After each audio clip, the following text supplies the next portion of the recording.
Hello, my name is Shane Robinson, and this is my route to leadership.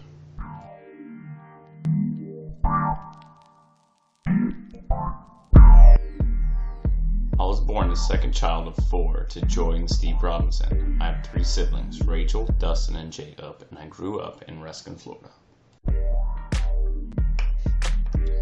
There are two aspects to the cultural contributions of my route to leadership. The first is instilling a set of values, beliefs, and practices. I believe that the hierarchy of God, family, friends, and strangers should always be used to ensure happiness. However, I try to give strangers the same amount of compassion and concern as I do family. I value the idea of taking care of others by placing their needs before my own. This comes from my mother. She is always willing to help anyone in times of need and finds a way to make a dollar worth two. I also believe that you must provide everyone with a fair opportunity. Life is not fair. People of all races, genders, and social classes are wronged daily. My goal is to try to ensure I am not the one who is wronging others. This comes from my friend Fernando, who suffered from traumatic brain damage in a car accident at the age of 9. He taught me that compassion has no IQ, and that you can learn so much from someone if you take the time to care about them. Finally, I practice the idea of no excuses and always giving my best. Although I understand life is not fair and many people are wronged more than others, allowing a wrong to become an excuse will ensure that more wrongs occur to you. Everyone is fully capable of being successful, regardless of how many times they are wrong. They just require hard work, compassion for others, and no reliance on excuses. This mentality was instilled in me by my father. The second aspect is diversity. It is important to see everyone for who they are, not what they are, and accepting them for who they are. As a society, we must step away from the stereotypes and focus on what an individual is capable of. I also believe that our society is not living up to its potential because we resist diversity.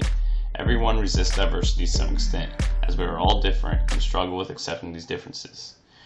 The same can be said for race, religion, social class, nationality, gender, sexual preferences, and any other form of culture that one may belong to.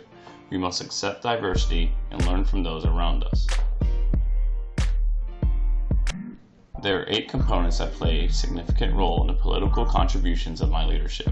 The first component is the construction of values. I am a Christian, raised Catholic, however I have transitioned to a non-denominational church. Growing up in the upper-lower class provided me with the opportunity to understand the value of a dollar and made me aware of the struggles that others have to overcome to be successful. I was also privileged with the often overlooked contribution of being raised in a 2-parent household, as I think this is what separates many of the lower class families. The final piece of the construction of my values is living in a diverse community.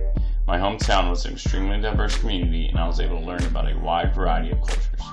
The second component to my political contributions was my first political action, a pickup football game, in which I chose my friend who wasn't very good over a better player because I was loyal to that friend.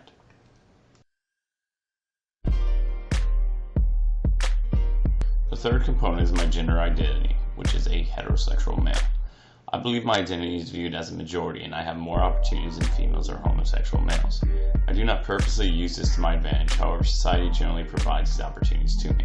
The fourth component is my racial composition. I'm a Caucasian with blonde hair and blue eyes. The fifth component is the role that relationships play in my life. I'm always willing to help others. I also aim to make sure the relationships are fair and that one party is not taking advantage of the other. And I believe relationships should always be morally sound and that they do not promote the wronging of another individual. I believe my friends' opinions of me are that I'm caring, loyal, personable, confident, sometimes arrogant, and outspoken. My definition of power is the capacity or ability to direct or influence the behavior of others or the course of events. I use it to lead and help others. It's very easy to get lost in the advantages of power and to lose focus of the disadvantages of power. Therefore, it is important to continue to rely on my values, beliefs, and practices. When dealing with conflict, I try to be mature, be respectful, and ultimately come to a mutual solution. My educational philosophy is very simple. It's student-centered. We must remember that the sole purpose for an education system is to enhance the lives of our youth and future generations. I am focused on student success both academically, in which I ensure that they have the knowledge that is necessary to make positive contributions in society, and socially, by preparing them for social situations that have unwritten rules in life. All of these rely on the idea that students are learning in a safe place. I must guarantee that no physical or emotional harm will come to any student or faculty member, and provide individuals with the freedom to express themselves in a reasonable manner in order for them to feel socially safe. Finally, my leadership style is to be flexible and lead in a variety of ways. Be directed by providing clear expectations through goals and responsibilities. Be a coach by modeling what is expected and providing continuous feedback. Be supportive and promote a positive working and learning environment. Be delegative to allow skilled leaders with the opportunity to take on leadership roles, and to promote accountability by holding subordinates accountable to ensure student success. Thank you for your time, and I hope that you have enjoyed my presentation.